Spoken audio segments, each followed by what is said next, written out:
మన తెలుగు జాతికి ఆరాధ్య దైవం ఈ కులం ఆ కులం ఈ మతం ఆ మతం అనకుండా తెలుగు జాతికి బెంచ్ మార్కు పూజ్యులు ఎన్టీ రామారావు గారి కొంత ముందున్నటువంటి కమ్మ జాతి తర్వాత ఎన్టీ రామారావు గారు రాజకీయ ప్రవేశం చేసిన తర్వాత కమ్మ జాతికి అంతకుముందు భారతదేశంలోనే ఈ కమ్మ జాతికి గౌరవం ఉంటే ప్రపంచ దేశాలకే కీర్తిని తెచ్చినటువంటి మహా వ్యక్తి పూజ్యులు ఎన్టీ రామారావు గారు. ఆయన దయ వల్లే చాలా మంది మా బోటోళ్ళు అందరం ఈ రోజున మీకు పరిచయం అయ్యే అవకాశం వచ్చింది.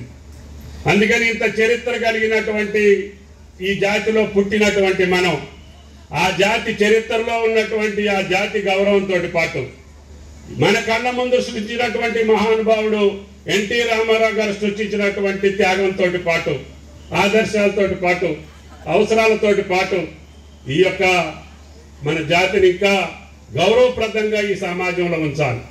ఎందుకంటే మన జాతికి మనం బాగుండటమే కాదు పక్క కులాలన్నీ బాగుపడాలని కోరుకునేటటువంటి ఏకైక జాతి కమ్మ జాతి. మన ఇంటికి వచ్చిన వాళ్ళు కొద్దిగా అన్నం తిని మంచినీళ్ళు దాగి మజ్జిగన్న దాగి వెళ్తారు. ఆ తల్లులందరూ ఆ రకంగా మన జాతికి ఒక గౌరవాన్ని తెచ్చారు.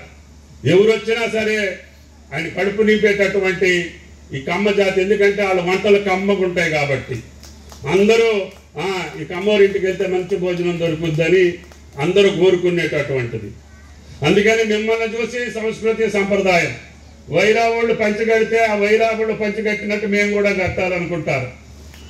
మా తల్లి కొడితే మా తల్లి కట్టుబాటు బాగుంది ఆ రకంగా మేము కోకలు కట్టుకుంటే మీకు అందంగా ఉంటామని చెప్పి మిమ్మల్ని చూసి నేర్చుకున్నటువంటి సమాజం. మీ వంటను చూసి అందరూ ఆశ్చర్యపడి ఆహారం తినేటటువంటి పద్ధతులు. అందుకని అన్నిట్లో కూడా మన జాతికి ఒక గౌరవం వచ్చింది, ఒక మర్యాద వచ్చింది.